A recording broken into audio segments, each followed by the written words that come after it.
So we have a new update on the situation with the Ukraine call. We have a new witness.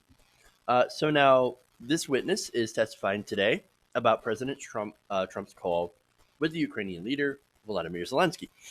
So now the Washington Post is reporting that a White House national security official, who is a decorated Iraq War veteran, now plans to tell House impeachment investigators that he heard President Trump's appeal to the Ukrainian president to investigate Joe Biden, also investigating Elizabeth Warren too, and looking into CrowdStrike.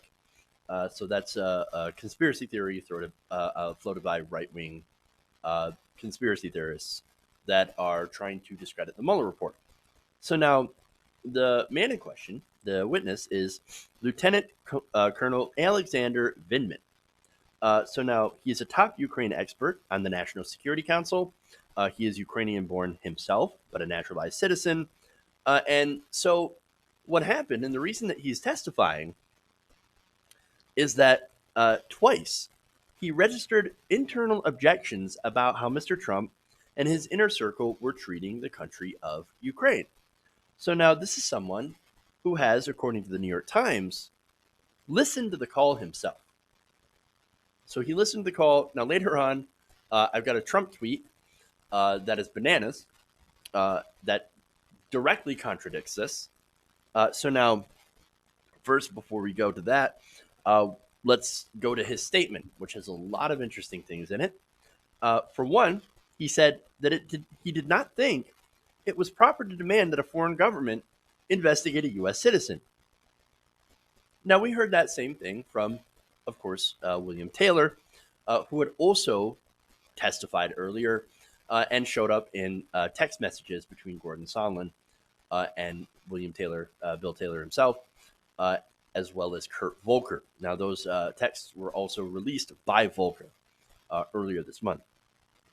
So now there's that language, right? It's not proper to demand that a foreign government investigate a U.S. citizen. Now, you said he was worried about the implications for the U.S. government's support of Ukraine.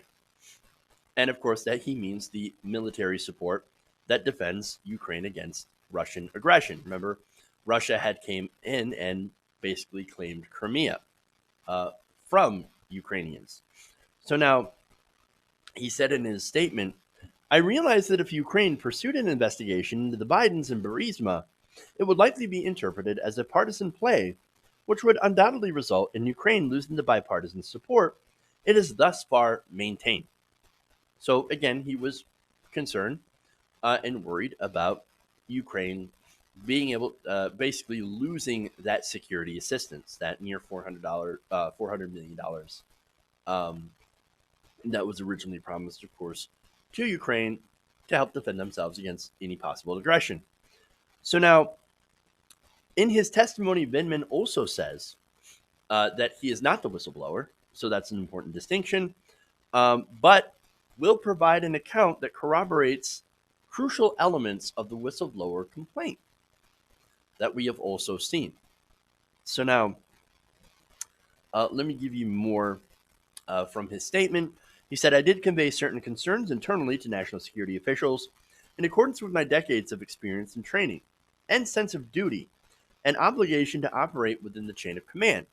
So, again, important showing that he is not the whistleblower, that he's, of course, following all the rules, doing everything that you're supposed to when you find something troubling.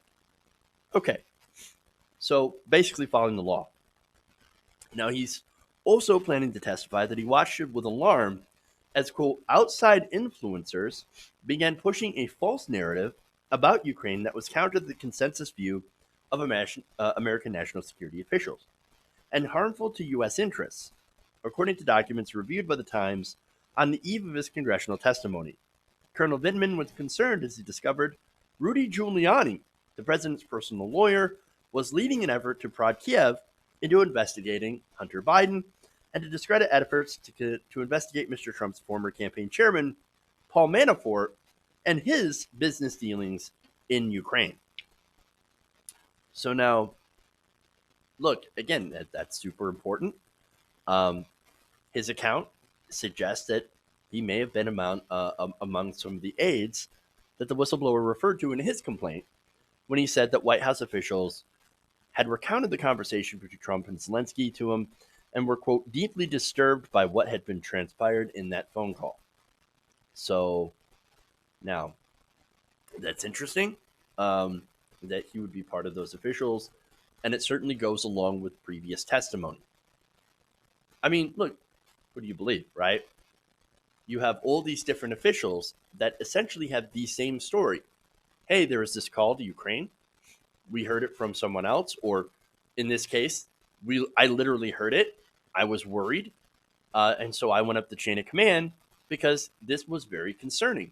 We have a president that is using his position, pressuring a foreign country to do a political investigation to help his chances at re-election. Deeply disturbing indeed. Now, he also will testify that he confronted Gordon Sondland. Now, Gordon Sondland might be in a little bit of trouble.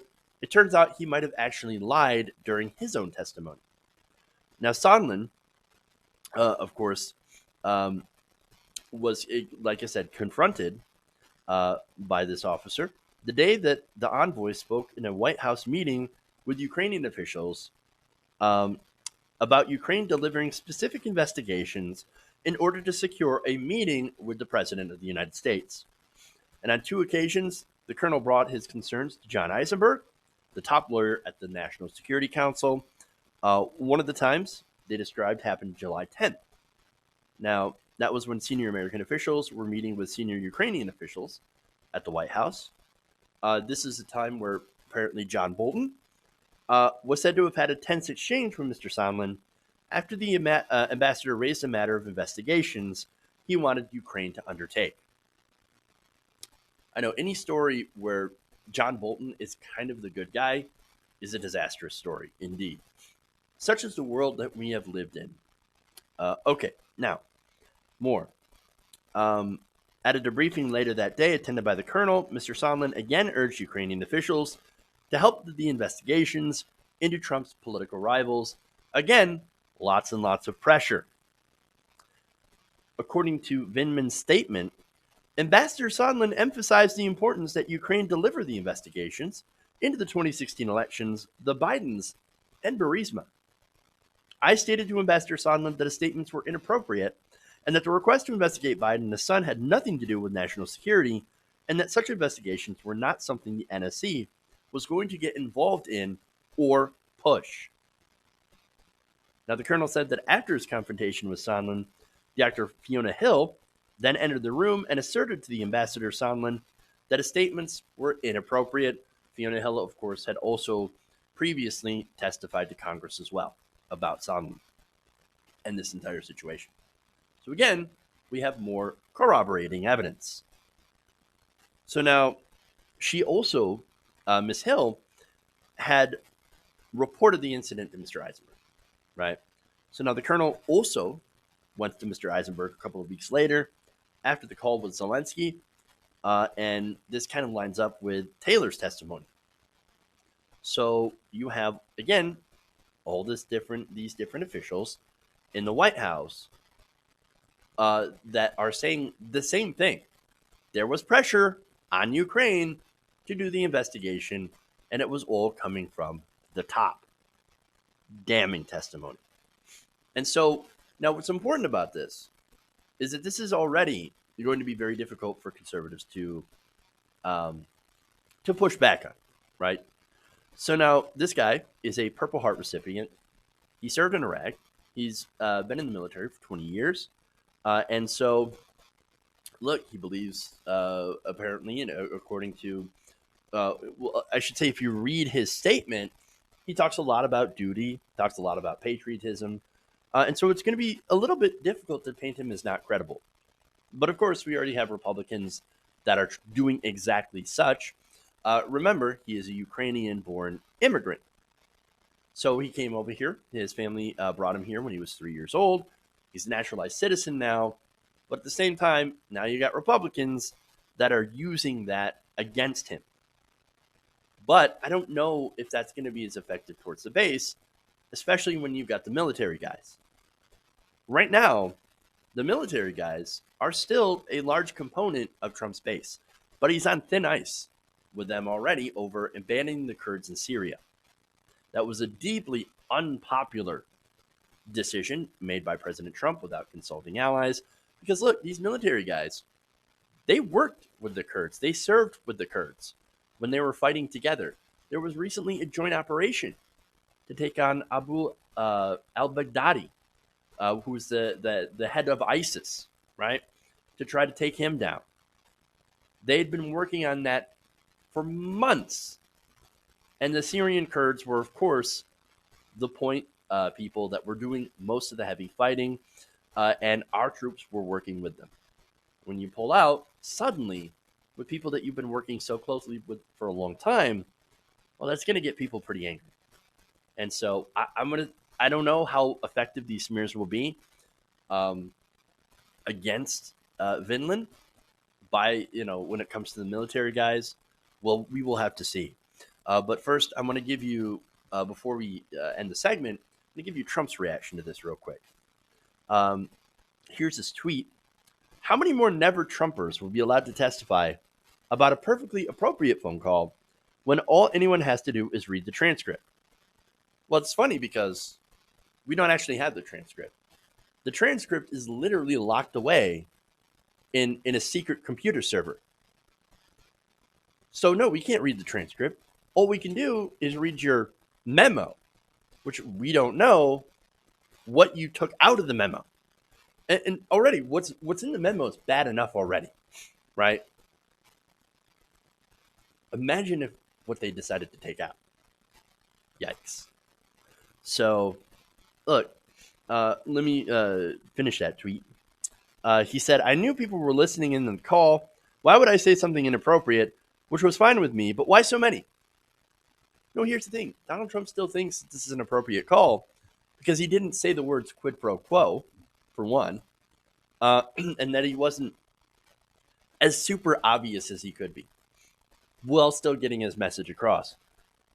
He didn't have to say, oh, I want you to, do a political investigation of my political opponents. No. I want you to look into corruption. I want you to do me a favor. He doesn't understand that subtlety. He doesn't understand that nuance. He's not smart enough to cover his tracks. He's an incredibly dumb person. And so he looks at the call and thinks, what, it's perfect. I didn't say anything, completely obvious. I mean, at least to me. So why would I get in trouble for this? Because I knew people were listening in. I'm not that stupid. No, you're still pretty stupid. But he continues, one more tweet. Supposedly, according to the corrupt media, the Ukraine call concerned today's never-Trumper witness. Again, that's part of the smear, saying that, oh, he's a never-Trumper. Well, we don't know that. We don't know anything about his political affiliation.